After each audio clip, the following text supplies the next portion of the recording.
What if I told you that one of the most feared men in history once dreamed of becoming a painter? Yes, before he became a dictator, before the war, before the destruction. Adolf Hitler was just a young man who wanted to get into art school. He applied twice, rejected twice. Imagine that moment, standing outside an academy, holding a letter that says, "You're not good enough." Nobody there thought they were looking at someone who would one day change the world forever. Born in 1889 in Austria, Hitler didn't grow up powerful. His childhood wasn't extraordinary. He struggled in school, argued with his father, and after his parents died, he moved to Vienna chasing his dream of becoming an artist. But life didn't go the way he expected. After failing to enter the Vienna Academy of Fine Arts, he fell into poverty. He slept in shelters, sold small paintings to survive, and spent hours reading newspapers and political material. Vienna at that time was full of political tension, nationalist ideas, and social divisions. Slowly, his worldview began to change. He developed extreme nationalist beliefs and started blaming certain groups for society's problems. Then World War I began in 1914. Hitler volunteered to serve in the German army. For the first time, he felt a sense of belonging. The war gave him purpose. He served as a messenger, was injured, and received medals for bravery. But when Germany war in 1918, the defeat crushed him. The Treaty of Versailles forced Germany to accept blame, pay massive reparations, and give up territory. The economy collapsed. Inflation skyrocketed. People were unemployed, hungry, angry.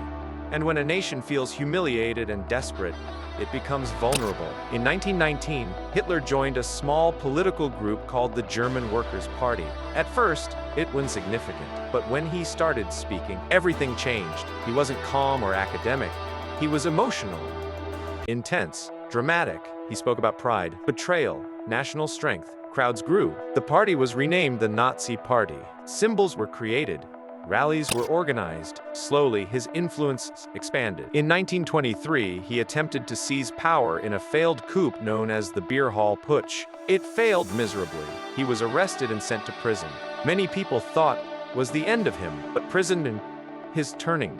While imprisoned, he wrote Mein Kampf, outlining his ideology: extreme nationalism, expansion of German territory, and dangerous racial theories. After being released, he changed his strategy. Instead of trying to grab power by force, he would use the political system itself. Then came the Great Depression in 1929.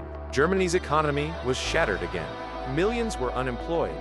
Families were desperate for hope. Hitler promised jobs, stability, national revival. His speeches blamed others for Germany's suffering and offered simple answers to complex problems. For many people, that sounded reassuring. By 1933, he was appointed Chancellor of Germany. And once in power, he moved quickly. Political opponents were arrested. Opposition parties were banned. Media was controlled. Step by step, democracy disappeared. It didn't collapse in one dramatic moment. It faded gradually. Laws were passed that gave him emergency powers. Fear spread. Criticism became dangerous. Propaganda was everywhere. In newspapers, on radio, in films, in schools. The government shaped public opinion carefully. At the same time, Jewish citizens and other minorities were stripped of rights through discriminatory laws. Businesses were boycotted. Careers destroyed. Communities isolated. What began as hateful rhetoric turned into systematic persecution. In 1939, Hitler invaded Poland. Britain and France declared war. World War II had begun. At first, Germany's military advanced rapidly. Poland fell. France fell. Much of Europe came under Nazi control. It seemed unstoppable. Hitler believed he could reshape Europe entirely. But ambition pushed him too far. In 1941, he invaded the Soviet Union, opening a massive Eastern Front. The campaign stretched resources thin, and German forces faced brutal winter conditions and fierce resistance. That same year, Japan attacked Pearl Harbor, bringing the United States into the war. Now Germany faced powerful enemies from multiple directions. Meanwhile, under Nazi rule, millions of Jewish people and others were persecuted and murdered in what became known as the Holocaust, one of the darkest chapters in human history. The scale of suffering was unimaginable. By 1944, the tide had turned. Allied forces landed in Normandy on D-Day. Soviet troops pushed from the east. German cities were bombed heavily. Resources ran out. Soldiers were exhausted. By April 1945, enemy forces surrounded Berlin. Hitler retreated into an underground bunker. The empire he imagined lasting 1,000 years was collapsing around him.